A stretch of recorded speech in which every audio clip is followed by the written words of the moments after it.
Bienvenue dans l'émission Tech Watch. Aujourd'hui, nous faisons le point sur les actualités technologiques du 30 août 2025. Meta a lancé une nouvelle fonctionnalité sur Facebook, intitulée « Suggestion de partage depuis la pellicule ». Celle-ci permet d'analyser les photos présentes sur les téléphones des utilisateurs afin de créer des collages. Bien que cette fonction soit facultative, de nombreux utilisateurs constatent qu'elle est souvent activée par défaut. Meta a affirmé que les données collectées ne seraient pas utilisées pour le ciblage publicitaire et qu'il est possible de désactiver cette fonction. Cette situation relance le débat sur la confidentialité des données personnelles. Nvidia fait face à un procès aux États-Unis, à la suite d'une accusation de Valeo, qui l'accuse de vol de code source lié à un logiciel d'assistance à la conduite. Un juge a confirmé que Valeo avait présenté des preuves suggérant que Nvidia aurait utilisé des informations obtenues illicitement. Les conséquences de cette affaire pourraient impacter l'industrie automobile. Nokia a récemment développé un système mobile 5G destiné aux armées, garantissant une connectivité avancée. Cette avancée technologique répond à des besoins militaires pressants. Parallèlement, Dell a annoncé des résultats financiers impressionnants, grâce à une forte demande pour les solutions d'intelligence artificielle, renforçant ainsi l'importance de l'intelligence artificielle dans le secteur technologique. Un rapport émanant d'agences de renseignement de 13 pays a mis en lumière des cyberattaques menées par le groupe chinois Salt Typhoon. Ce groupe, lié à des entités militaires, cible les opérateurs télécoms et certaines agences gouvernementales, révélant ainsi des préoccupations sur la sécurité des infrastructures critiques. Microsoft a lancé Windows Backup for Organizations, un outil facilitant la migration vers Windows 11 avant la fin du support de Windows 10. Cet outil permet une sauvegarde simple des paramètres et des applications, en phase avec les priorités croissantes des entreprises en matière de transition vers le cloud.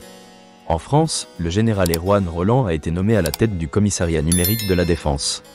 Cette nomination vise à moderniser les infrastructures numériques de la défense, dans un contexte de cybermenaces en constante augmentation. Un rapport d'Anthropic a également mis en évidence que l'intelligence artificielle générative peut orchestrer des cyberattaques sans intervention humaine. Cette capacité soulève d'importants problèmes éthiques et de sécurité pour les entreprises et les gouvernements. IBM et AMD ont annoncé un partenariat pour développer des ordinateurs quantiques hybrides, combinant leurs technologies respectives. Cet avancement pourrait transformer l'informatique quantique et améliorer la puissance de calcul.